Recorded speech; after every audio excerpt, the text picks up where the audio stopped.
Assalamualaikum sahabat setiap Leman Rumahan dimanapun berada.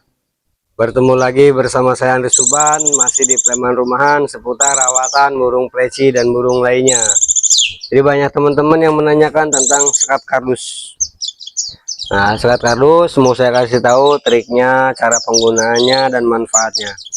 Yang pertama, sekat kardus pleci itu buat merangsang emosi pleci. Kenapa? Karena memang pleci saya jarang koloni sama pleci lain, jadi koloninya sama pleci sendiri. Jadi kalau udah koloni sama pleci sendiri, ya dia nggak bakalan buat merangsang emosi dia ketika dia bertemu kumpul ya sama kelompok dia aja udah menjadi koloni dia nggak bakalan emosi lagi. Dan kurang caranya disekat supaya dia mendengar suara pleci.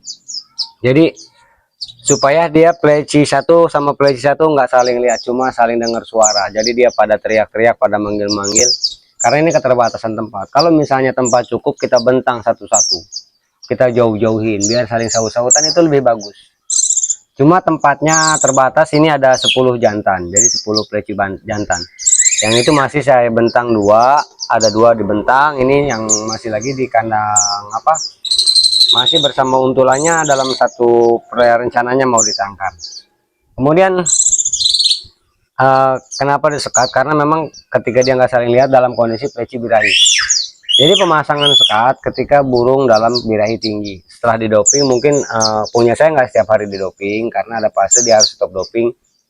Jadi ketika nggak didoping itu kan birahi tinggi, disekat. Nanti kalau dia udah beberapa hari, udah biasanya kalau saya sendiri 3 hari nggak saya doping. Kalau buat burung yang udah jadi, kalau untuk burung bahan terus saya doping.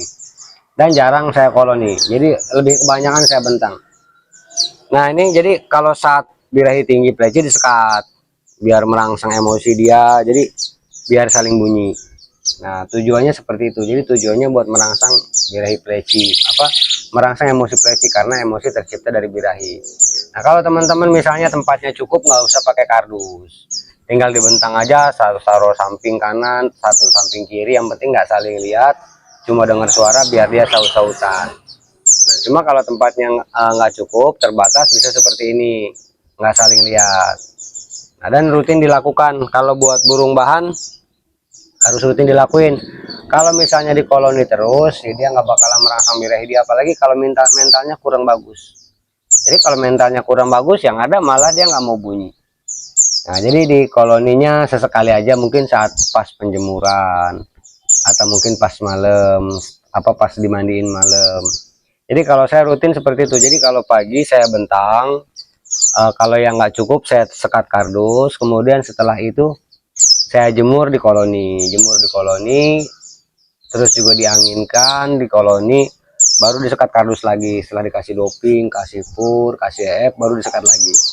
Kemudian malam saat mau mandi di koloni, jadi nggak disekat, jadi rutin dimandiin malam. Nah jadi simple, cuma itu aja manfaatnya. Mudah-mudahan bermanfaat buat para master. Mohon dikoreksi bila ada yang salah, mohon disampaikan baik di kolom WhatsApp, komentar dan lain-lain. Jadi sekali lagi, bukan mengajari apalagi menggurui, sekedar santai sambil berbagi. Jangan lupa hadiri nanti acara Munas. Insya Allah kita hadir, walaupun burung nggak bagus, kandang nggak bagus, ya sekedar kumpul aja buat teman-teman. Mudah-mudahan bermanfaat. Wassalamualaikum warahmatullahi wabarakatuh.